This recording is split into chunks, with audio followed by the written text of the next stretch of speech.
قومی پرچم کے خالق کہاں دفن ہیں؟ کون سا مرض موت کا سبب بنا؟ آزادی سے 2 مہینے پہلے یعنی جون 1947 میں پاکستان کا پہلا قومی پرچم 2 ٹیلر بھائیوں ماسٹر افضال حسین اور ان کے چھوٹے بھائی ماسٹر الطاف حسین نے بنایا تھا۔ پاکستان کا سبز ہلالی پرچم سب سے پہلے بنانے کا اعزاز ماسٹر افضال حسین کو حاصل ہے، جو کراچی کے ایک پسماندہ علاقے نئی کراچی میں دفن ہیں۔ ماسٹر افضال حسین نے 80 سال کی عمر میں وفات پائی تھی۔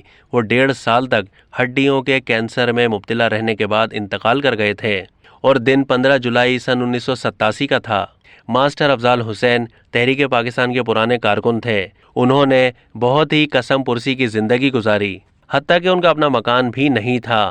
وہ نئی کراچی کے علاقے لال مارکیٹ میں کرائے کے مکان میں رہتے تھے۔ پاکستانی پرچم کی ساخت اور رنگوں کی مناسبت یہ رکھی گئی ہے کہ اس کا سبز حصہ مسلم تشخص کو اجاگر کرتا ہے اور سفید حصہ اقلیتوں کی نمائندگی ظاہر کرتا ہے۔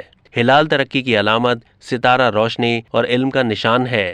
8 مئی 1979 کو سابق صدر جنرل ضیاء الحق کراچی کے دورے پر آئے تو ماسٹر افضال حسین کی ان سے ملاقات ہوئی۔ سابق صدر نے انہیں صدارتی تمغہ برائے حسن کارکردگی اور مراد دینے کا اعلان کیا تھا اور انہیں 5,000 روپے انعام بھی دیا، مگر افضال حسین پرائڈ آف پرفارمنس کا ایوارڈ وصول کیے بغیر ہی داعیے اجل کو لبیک کہہ گئے تھے۔ ماسٹر افضال حسین کا تابوت ان کے اپنے ہاتھ سے تیار کردہ آخری قومی پرچم میں لپٹا ہوا تھا۔ ان کی تدفین پر مسلم لیگ کی سالار نیشنل گارڈز نے انہیں سلامی بھی دی۔ اب تک کے لیے اتنا ہی۔ مزید معلومات کے لیے ڈیلی جنگ کے یوٹیوب چینل کو سبسکرائب کیجیے اور فیس بک کے پیج کو بھی لائک کیجیے۔